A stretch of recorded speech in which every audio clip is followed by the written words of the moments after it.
एक लड़की को अचानक पता चला कि उसके पिता की कब्र पर एक अदृश्य चाबी लगाने की जगह छिपी हुई है। उसके पिता ने मरने से पहले एक रहस्यमयी चाबी उसके लिए छोड़ी थी। लड़की ने चाबी को कब्र के छेद में लगाया। अचानक एक जोरदार आवाज के साथ कब्र की जमीन धीरे धीरे खुलने लगी। डर और जिज्ञासा के साथ लड़की अंदर गई। जब उसने अंदर का दरवाजा खोला तो सामने का दृश्य बहुत ही अजीब था। वहां एक बहुत बड़ा गुप्त कमरा था जिसमें उसके पिता द्वारा इकट्ठी की गई पुरानी चीजें रखी थी। तभी लड़की की नजर टेबल पर रखे नोट्स और वीडियो कैमरा पर पड़ी। नोट्स पढ़कर वह समझ नहीं पा रही थी कि उसके पिता ये सब क्यों कर रहे थे। फिर वह कैमरे में दी गई वीडियो को चलाती है। वीडियो में उसके पिता ने कहा। उसे देखकर लड़की हैरान रह गई। सच्चाई का पता लगाने के लिए वह एक सुनसान द्वीप पर पहुंच गई। जब उसने ऊपर देखा तो एक चट्टान पर उसे एक आदमी दिखा। वो उसके पिता थे, लेकिन उसके पिता ने उसे पहचानने का नाटक किया और ऊपर की ओर तेजी से चढ़ने लगे।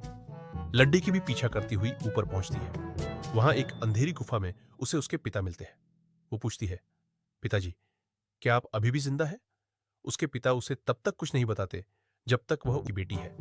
फिर वे उसे बताते हैं कि वे यहां 10 साल से रह रहे हैं ताकि एक प्राचीन कब्र की रक्षा कर सके। उस कब्र में एक रानी की लाश है जिसे मृत्यु की देवी कहा जाता है। अगर कोई उसे छुए तो वह मृत्यु फैला देती है।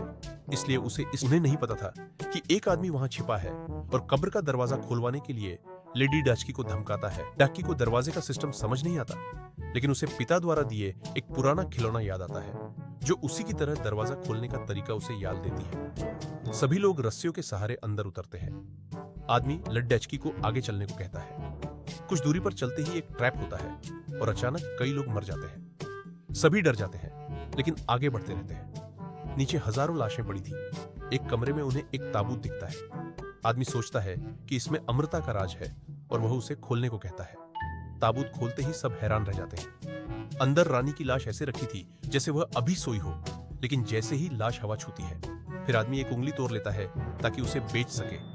लड़के के पिता उसको रोकते हैं। गोलीबारी होती है जिसमें आदमी मारा जाता है, जबकि लड़की को पता चलता है कि उसे संक्रमित है, लेकिन उसके पिता बोलते हैं वो भाग जाए, ये जगह ढाने वाला है। बाहर निकलते ही लड़की की भिड़ंत आदमी से होती है।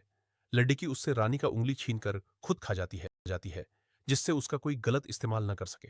आखिर में मकबरा ढाने लगता है और मकबरा का राज वही दफन हो जाता है।